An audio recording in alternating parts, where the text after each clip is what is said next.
Liquor scam కేసులో ED విచారణకు రేపు హాజరు కావడం లేదన్నారు బీఆర్ఎస్ నేత ఎమ్మెల్సీ కల్వకుంట్ల కవిత. ఈ మేరకు ఈడీకి లేఖ రాశారు. లిక్కర్ స్కామ్ కేసు సుప్రీంకోర్టులో పెండింగ్ లో ఉన్నందున విచారణకు రాలేనని తెలిపారు.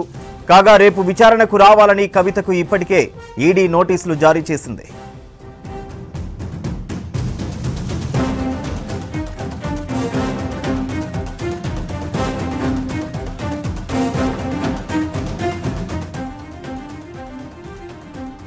లిక్కర్ స్కామ్ కేసులో ఈడీ విచారణకు రేపు హాజరు కావడం లేదన్నారు బీఆర్ఎస్ నేత MLC Kalvakuntla Kavitha.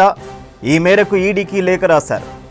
Liquor scam case సుప్రీంకోర్టులో పెండింగ్ లో ఉన్నందున విచారణకు రాలేనని తెలిపారు. కాగా రేపు విచారణకు రావాలని కవితకు ఇప్పటికే ఈడీ నోటీసులు జారీ చేసింది.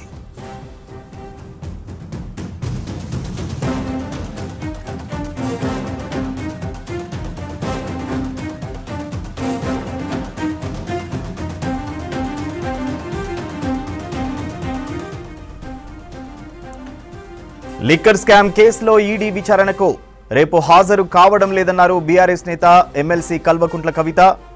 ఈ మేరకు ఈడీకి లేఖ రాశారు కవిత. లిక్కర్ స్కామ్ కేసు సుప్రీంకోర్టులో పెండింగ్ లో ఉన్నందున విచారణకు రాలేనని తెలిపారు. కాగా రేపు విచారణకు రావాలని కవితకు ఇప్పటికే ఈడీ నోటీసులు జారీ చేసింది.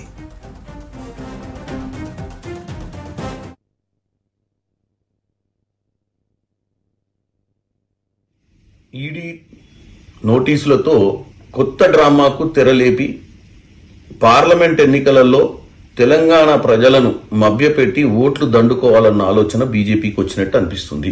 గతంలో కూడా పదే పదే ఈడీ నోటీసులు ఇచ్చి అక్కడ మనీష్ సిసోడియా డిప్యూటీ